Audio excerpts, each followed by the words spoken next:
Greyman!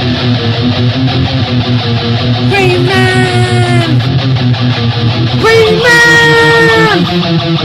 Greyman! Greyman! Greyman! Greyman! Greyman! Holy YouTube video, Greyman! Greymaniacs cover! Yeah, it's time to go for another bunch of comic books. This time it's Vertigo's Grant Morrison written series Invisibles. Now, Grant Morrison's one of these writers, I don't always get on with him. And I think I prefer his non-superhero canon. I think sometimes when he does superhero stuff, it can be a bit... oof. Sometimes he's good though, sometimes he's alright. Sometimes he's meh, sometimes he's... oh. Sometimes he's, you know, if you understood any of those noises that I made. Hopefully I got that across to you quite well. But yeah, this was all right. I think when he's not writing sort of superhero stuff, like in this one, oh man, he just totally went wild on his... He's like magic. He's a fan of magic, isn't he? He's a believer in magic. And he goes into all kinds of crazy shenanigans with this one. It was quite like a... This is an interesting cover. It's like there's a plastic brown paper bag kind of thing. It's interesting. Yeah. In the darkness, we are all invisible. And he doesn't feel like a proper cover. It literally feels like brown paper bag material, basically. It says, Morrison's vision is absolutely and typically different, creating a marvellous new series which, on the evidence of the first two issues, really does live up to the hype. That's what it said about from Comics International. This is an organisation dedicated to An organisation dedicated to... I can't speak.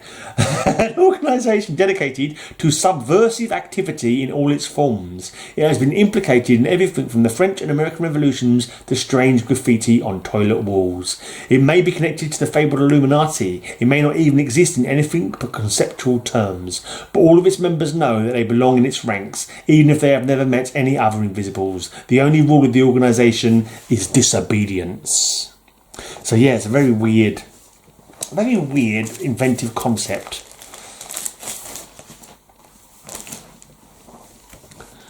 Quite often a bit of a head scratcher. It's kind of like, huh? Okay. Interesting. But yeah, if you like went along with the ride and you're willing to sometimes not even understand quite what happened, you can say, yeah, I'm going to walk away from that one now because I didn't quite got exactly what was being said there, but okay, it had some nice action scenes in it, and I got a vague gist of maybe what they were talking about, but not always. There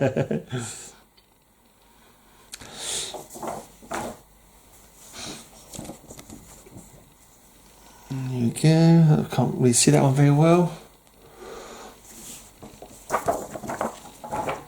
I'm pretty sure. Oh no, actually, I'm seem to be mistaken. I thought it was 3 lots of 12 parters, but it's not, because I can see this one goes up to 18 already. So, but I think maybe it was just 2 series then, and one went on for a certain while, and then the other one counted down from 12 till the end, kind of thing.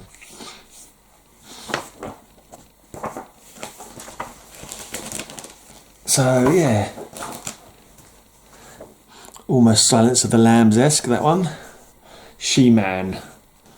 Yeah, there was one of the members of the I think there was a school kid, like a British school kid, like 15 or something, and he was a little tearaway, and he was signed up to the Invisible. I think he was called Jack Frost. Then I think there's a woman called Boy, and she was like I think she was a black woman, bald-headed black woman, like she was like a possibly ex-army or something like that. She was like a real kind of tough woman. Then there was I think it was a Brazilian transsexual mage, like a magic shaman type.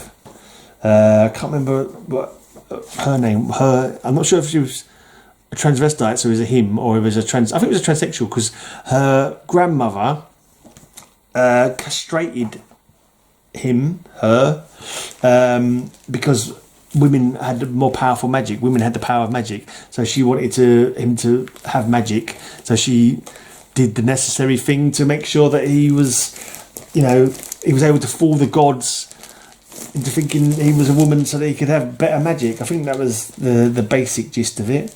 I think the main guy, the head, the sort of the hidden, what did I say that for? The leader of that team. This guy is called Gideon Stargrave. I get a feeling he's a nod to someone, but that was his name, King Mob. I'm glad it told me that because I was struggling. That's right. Because I was thinking there's another guy called something Peacock, who was I think he was a voodoo shaman, a voodoo haungan. Is that the correct word? Yeah, King Mob in Entropy in the UK. Kind of. Right, and I think this is. I think it was called Boy. Oh, maybe the Brazilian transsexual shaman was called Peacock or something like that. I'm sure someone was called Peacock somewhere. I can't remember now.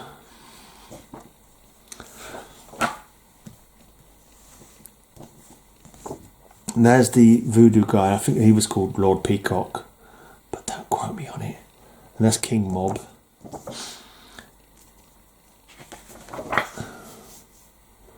I think that's Jack. Is that Jack? I think he was called Jack Frost, but I can't remember now. All kind of weirdness.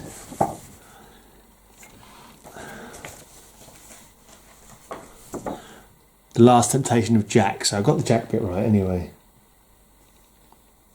Oh, and there was another woman as well. I can't remember what her name was. She's another member of the team. Something, maybe Jenny or something. Something Jenny. Or Jenny something.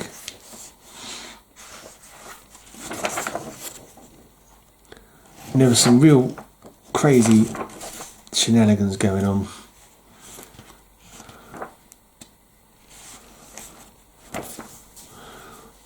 It's kind of so crazy that I can't remember it.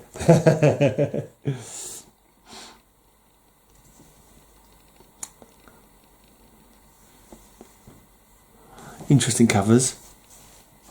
I don't think they'd ever make it into a TV show because it's just too out there. So that was the last one of that run, and that ended on 25. And now we've got a 12-part run, so that must be like, I think I'm getting it now. I think it was a 25-parter, then there was a 12-parter, and then there was another 12-parter, but it counted down from 12 to 1. Or did it go to 0? I can't remember now. It might have gone to 0, so it might be 13 parts. Let's see, shall we? You'll know when I do. Right, so this is volume 2.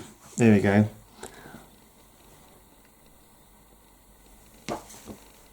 Let's see if I can remember. Oh, here we go. We've got some names here, I think. So he's called Jack Frost. Boy is a martial artist and former street cop from Harlem.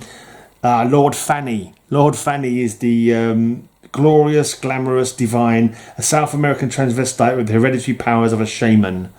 Okay. And then there's King Mob, and Ragged Robin is the other woman's name. The one I was thinking was called Jenny. She's called Ragged Robin. Occupation witch. Home, the future, destiny uncertain. Jack Frost, the new recruit, a violent British punk, the future Buddha. He'd still rather be called Dane. King Mob, the ultimate conspiracy's ultimate conspirator, an expert in psychic and occult arts, hand-to-hand combat and tantric rituals, charming as the very devil, it says about him. I need to crack on because Lisa's going to call me any minute. Well, if she calls me, I'll just pause this for a second. That's King Mob with his little face mask on. He wears a kind of headdress quite often. So that's Ragged Robin then. Right, and this horrible little dwarfy monster guy, I think he was called Quimper. And he kind of messed with people's heads with like sounds or something. There was some kind of weird kind of, yeah.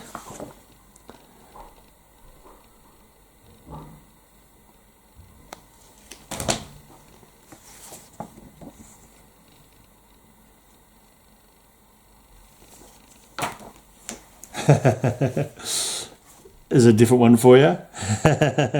You don't get many people on the toilet on comic covers. He's on the toilet. Oh, he's reading the book. I thought he might be reading the comic for a second, but he's reading the book. This is well messy. This has been dropped in water at some point. By the looks of it, it's could do with A nice press and clean.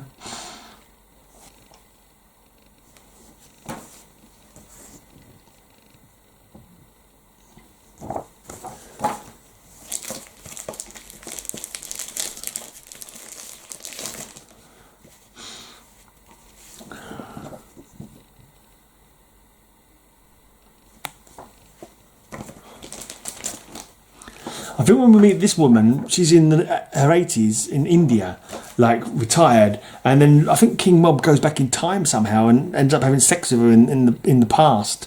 Yeah,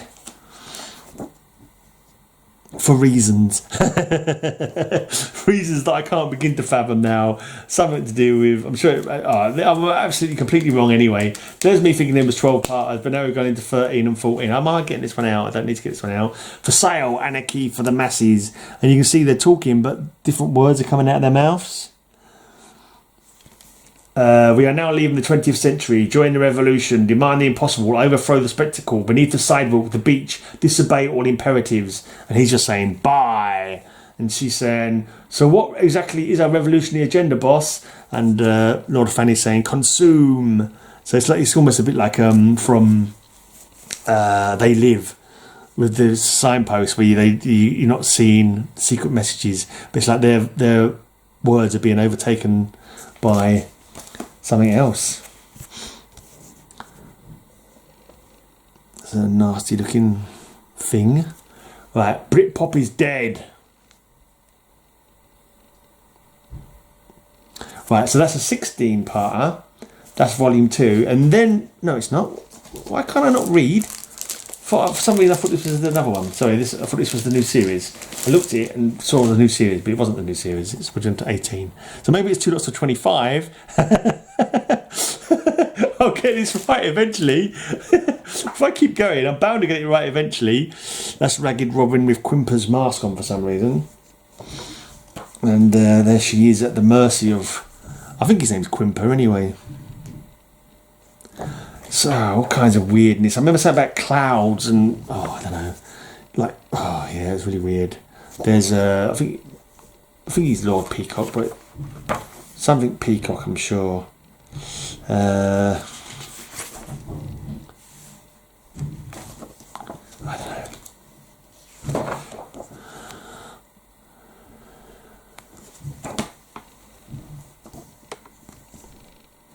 Very strange. Right, 22. So, as I was saying, it goes up to 22, the second volume. And then the third volume starts, the countdown to the millennium. There you go, the countdown to millennium begins. This is number 12. Look at his face there. It's got deliberately kind of blurry. It's kind of like almost disturbing. Number 11. There's a wicker man at the back there, burning wicker man. People with numbers on their back. Otherwise, it looks like it's a nice place. But right, here's number 10. You can see on the remote control the number 10 is just by his thumb. Has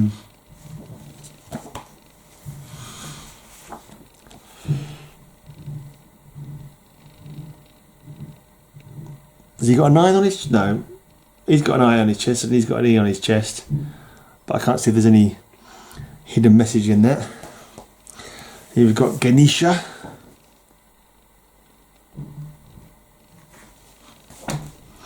And looks like death under this woman playing chess. Right. Getting towards the end now. This is the last batch. And it only goes down to 1. It doesn't go down to 0. So we know. Another one that's got some blinking water damage to it. Number 6. You see he's got a 6 on a 6-sided dice. Right, this is number 5. This thing has got 5 arms and an eye and not much else. Number 4. I think he was a magician who was a tramp. He started off from one of the early ones, I think. If I'm not mistaken. I might be confusing it with an old Hellblazer, actually. There's that guy who was on the toilet reading the book a few issues back. Don't know who he is. Can't remember him. Right, all right, number 2.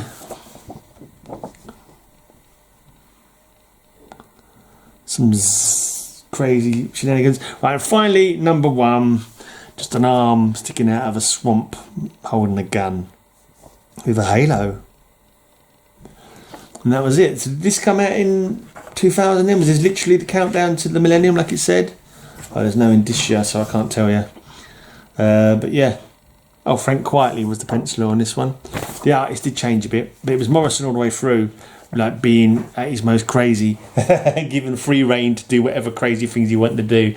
Anyway, so that's it. That was The Invisibles. Pretty decent, not bad. Possibly, if you like a bit of a challenging, strange read, then possibly well worth picking up, maybe in trade or something. I don't think the original comics are that expensive either. Probably, I wouldn't imagine they are. But yeah, I can't imagine it would ever get a TV show because it's like my brain hurts. But anyway, I'm out of here. Cheers for watching. I'll be back. Oh, next time I'm back with. Yeah, L. Oh, man. Literally thought it was L. Then I was like, hold on. Yeah, it's L. Box L. I'll be back with Box L next time. Looking at some more comics. Until then, have a great, amazing day. And may all your news be good news. Have a great, amazing day. I'll have a great, amazing day. Have a great, amazing day. I hope you have a great, amazing day.